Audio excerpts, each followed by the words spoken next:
matin sur Radio J, comme tous les mardis. Alors vous suivez attentivement ce qui se dit sur les plateaux de télévision en France suite à cette guerre, donc 25e jour de guerre, on le disait. Et vous aviez justement envie ce matin de réagir aux propos de la journaliste Caroline Fourest, qui sur un plateau de télévision justement a bien fait la distinction entre ceux qui tuent des civils délibérément comme le Hamas et ceux qui tentent de les épargner comme Tsahal. Oui, clairement, en fait, c'est pas à ces propos que j'aimerais réagir, mais plutôt aux réactions à ces propos. C'est devenu une polémique et c'est quand même quelque chose d'assez ubuesque que des propos aussi évidents fassent polémique en France en 2023. Qu'est-ce qu'elle a dit, Caroline Fourest, après tout? Elle dit, vous pouvez pas mettre sur le même piédestal l'agresseur et l'agressé, le violeur et la femme violée. Parce que dans ce cas-là, on parle du Hamas, une organisation terroriste qui est sortie de la bande de Gaza et rentrée dans le territoire israélien pour assassiner systématiquement des femmes, des enfants, des vieillards, des civils.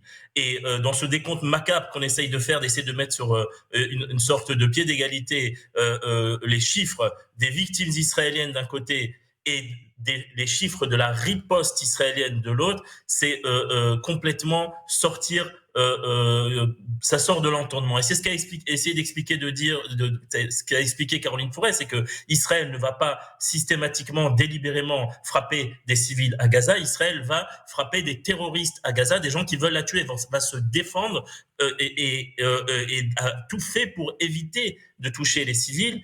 Certes, il y a des civils touchés à Gaza, mais ils ne sont pas touchés délibérément, ils ne sont pas touchés parce qu'Israël veut tuer des civils, ils sont touchés parce que le Hamas les prend en bouclier humain, les enferme en bouclier humain, les empêche de se déplacer vers les zones sûres et protégées qu'Israël a mis en place au sud de la bande de Gaza. Et donc, ce ne sont pas les victimes d'Israël, mais les victimes du Hamas. Et vous avez justement diffusé, Yom Tov, sur les réseaux sociaux, notamment des photos d'une plage de Gaza où on peut voir des enfants s'amuser visiblement.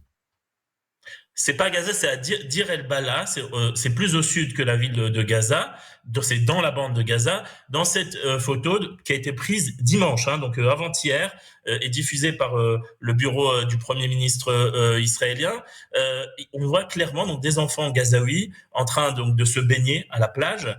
Il y a là-bas aussi des sortes de petits bateaux, des surfs, etc.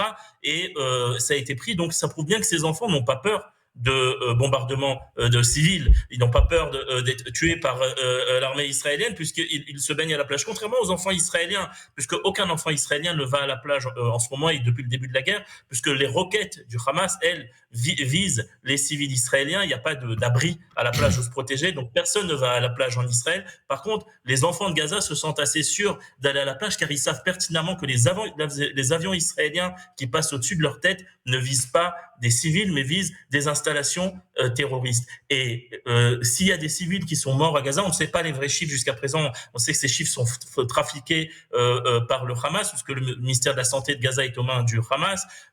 Donc on ne sait pas quels sont les vrais chiffres, mais les gens qui sont morts à Gaza sont ou des terroristes ou des gens qui ont été pris en bouclier humain par ces mêmes terroristes. Et c'est ça ce qu'il faut savoir et ce qu'il faut faire entendre. Et moi, ce qui m'a choqué, ce n'est pas les propos de Caroline Fourest qui sont tout à fait justes, mais les réactions à ces propos, que ça puisse faire polémique en France, quelque chose d'aussi évident, comme si dans les années 40, quelqu'un allait accuser Churchill ou les Alliés de faire des victimes parmi les enfants allemands lorsqu'ils se battaient contre le nazisme.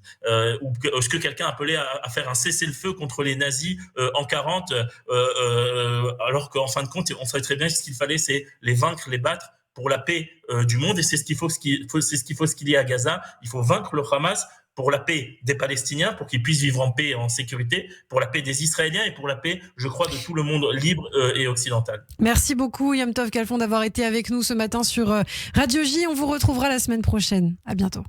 Merci à vous. Bonne journée.